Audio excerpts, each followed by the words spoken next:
Hello everyone and welcome back to another video with On Point Politics. And today we're going to be talking about why the Harris campaign is in major trouble and why deep blue states are actually in play. Make sure to hit the like button to subscribe if you want more content just like this. Make sure to go ahead and comment down below to help us out with the algorithm. And so, looking at this electoral college map, these are the exact margins that I have in certain states. All of them are decided by over 3 percentage points in the presidential election. However, the ones that are filled in blank are currently listed in my margins as less than 3-point victories in either direction.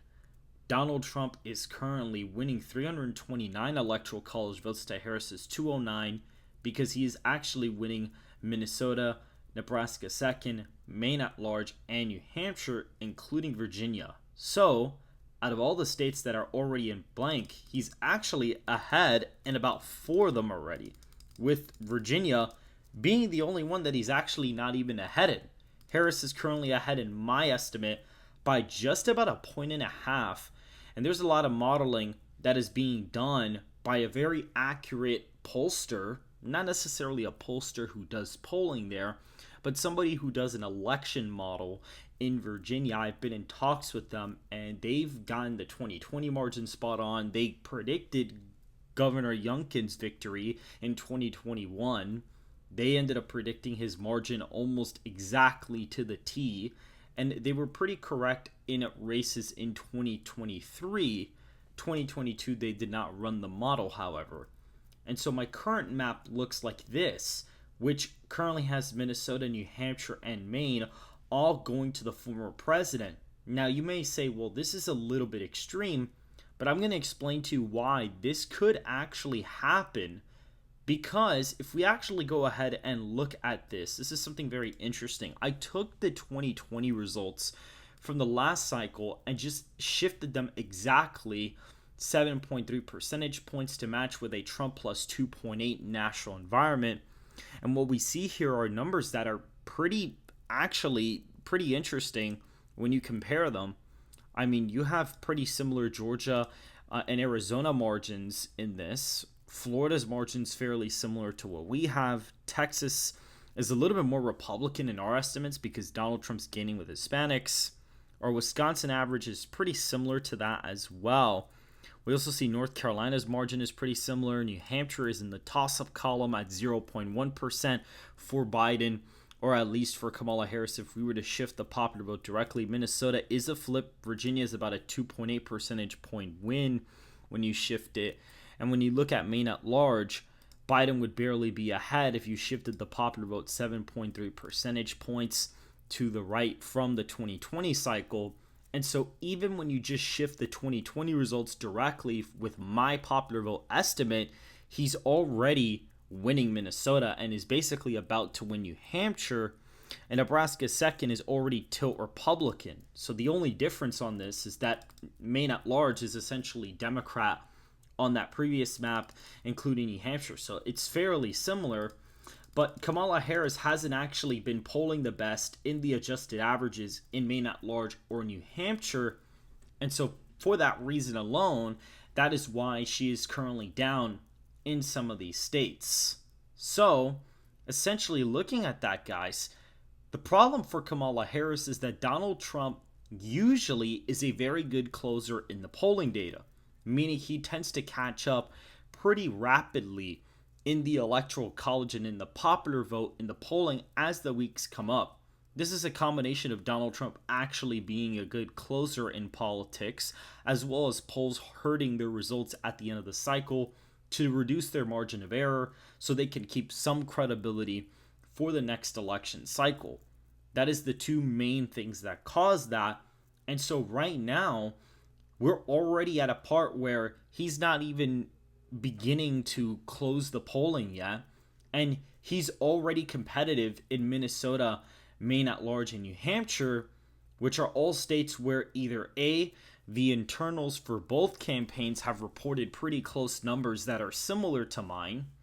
We've also seen behavior from the campaign that's pretty interesting, especially the Harris campaign. I mean, she picked somebody from Minnesota to be her VP. She could have picked Shapiro to make a play for Pennsylvania, but picking Tim Walz actually shows a lack of confidence, because why would she have to pick somebody from Minnesota if she could have picked somebody from Pennsylvania, which would usually be a closer state? But since Donald Trump is ahead by so much, she thought that shoring up Minnesota would somewhat help her, which is kind of weird. Also, New Hampshire, we've seen the Kamala Harris campaign go there very recently. She actually just gave a speech there. But it's like, why do you have to go to New Hampshire if you're going to win it by 6-7 points? You wouldn't really have to go to New Hampshire if that was the case.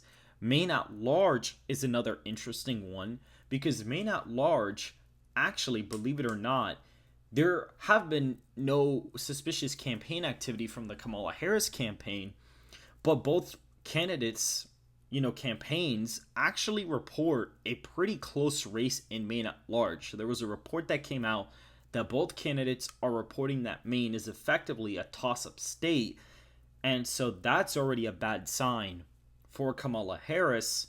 Pennsylvania, the Republican advantage in the mail has gone up. Democrats have just all of a sudden been missing about 300,000 votes out of nowhere in the mail-in request. North Carolina's early in-person voting has gotten redder and redder by the day. It literally keeps getting redder and redder alongside the mail-in ballots, so the combination of both. Georgia, we see way less requests. Florida, we're starting to see developments out of there, but it's not looking great initially for Democrats either.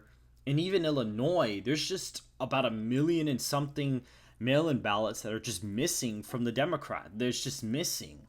And it's like, that's pretty crazy that there's just about over 1 million mail-in ballots that are just completely evaporated. And we don't have the numbers for that, but clearly Democrats have benefited from mail-in ballots. So the fact that there's about 1.1 million of them missing in Illinois is pretty abysmal, in my opinion. And so when you look at that and you see those signs in a lot of those states, and the fact that New York, Kamala Harris has not led a poll in New York by over 15 points. There was an Emerson College poll that came out today that has her ahead 14. And I can't wait to look at the party sample for that, because if they have Democrats ahead in that by like 20 points, that's going to be pretty bad for Kamala Harris if they're oversampling Democrats by that much. The fact they're even polling New York should be a pretty big worrisome for Kamala Harris, because if she's only winning New York by 10 to 14 points, chances are she's not winning Pennsylvania, North Carolina, or Georgia, which would basically keep Harris out of the White House, because if you were to just win Pennsylvania and Georgia with the rest of the 2020 states, Donald Trump actually wins the Electoral College. But at this point, he effectively isn't even at a point to worry about that. He's actually way more ahead than that right now, based on my own estimates, looking at my own national average, which essentially reweighs all the party data by a correct electorate. And we also see that right now, Gallup has even put out an article that essentially shows that the Republicans are favored in every single issue. And we see that party ID Republicans now lead, and it's been fairly accurate. Even the margin has been relatively accurate as to where the two candidates end up in the popular vote. So that's also something interesting to think about as well. And looking at this, right now, the Republicans have the advantage on the two most important issues, the economy and immigration right now. And we also see here that economic confidence is down 28 points in the confidence index. And the incumbent party is currently the Democrats. So again, another interesting sign there. Satisfaction with direction in the U.S. presidential elections, we see 22%. It hasn't been that low since 2008. I mean, it's lower than what it was in 2020. Again, that's a horrible sign right now for Kamala Harris. So all of the accurate data points are essentially going against her. And looking at the most accurate pollster from the previous election, and has been accurate internationally in the years after that in other countries, makes me confident that this margin might be the one that we end up seeing on election day. We look over here and we see that right now Donald Trump leads by roughly 3.6 percentage points against Kamala Harris in the popular vote on the full ballot. Kamala Harris isn't doing that great with college degree or higher. And we also see that right now Donald Trump is killing her with the, non-college voters too. And we even see here African American voters aren't a great sign at all for Kamala Harris. Donald Trump's getting 26% of the African American vote, getting 42% of Hispanics, and winning roughly the white vote by 16 points, which is an improvement from the last cycle, and is winning other voters by roughly 4 points here. I mean, that's impressive stuff. And he's only down with Asians by 3 points in this poll. And we look at the vote on the 2020 presidential level. Kamala Harris is winning about 88% of the Joe Biden voters. Donald Trump gets about 10% of Biden voters from last time. Kamala Harris only gets 2% of Trump voters. And people who didn't vote or didn't remember are breaking for Trump by roughly, give or take, 13 points, which is a massive win. And you still have a couple of undecideds. And this is a bad sign for Kamala Harris because most of the undecideds are actually coming from the don't know category.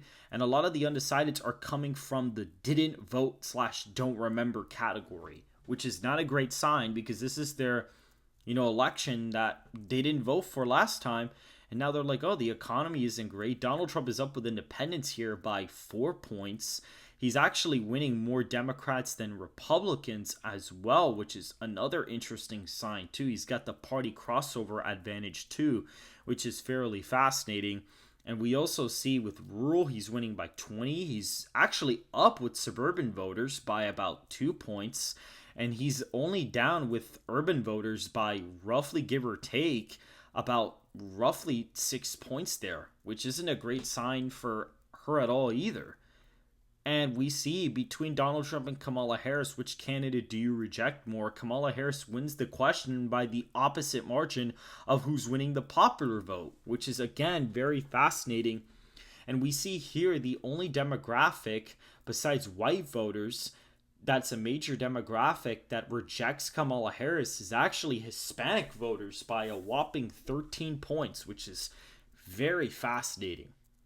And they actually reject her more than white voters even do, which is another pretty interesting sign. We see that Donald Trump on healthcare is up by 5, education he's up by 3, reducing poverty and inequality he's up by 6 points, reproductive rights their best issue, Kamala Harris is only up by 2 on that one, safeguarding democracy he's up 4, combating corruption Trump's up 9, appoint justices to the Supreme Court Trump is up 7, war in Ukraine Trump plus 12, U.S. economy and job market, Trump plus 14. I mean, these are killer issues. And the one important issue, immigration, Donald Trump is up by 17 points. The same important issue that is right here, which is one of the most important issues according to the Gallup polling, which has also been fairly accurate as well. And so based on this, about a roughly 2.5 to 4.5 point victory is the range for Donald Trump. And a lot of the accurate pollsters like Rasmussen reports have it as a 2-point race for Donald Trump. Big poll data has also been kind of showing, this big data poll has actually been showing a tied race, but they still have quite a bit of undecideds left over. And even Rich believes it's a possibility that Donald Trump could outperform the polling as well, which is something really interesting to think about. And a lot of the undecideds are also very, very, very disapproving of the Biden administration. And so if you guys did enjoy this short video, make sure to go ahead and hit the like button and to subscribe if you want more content just like this.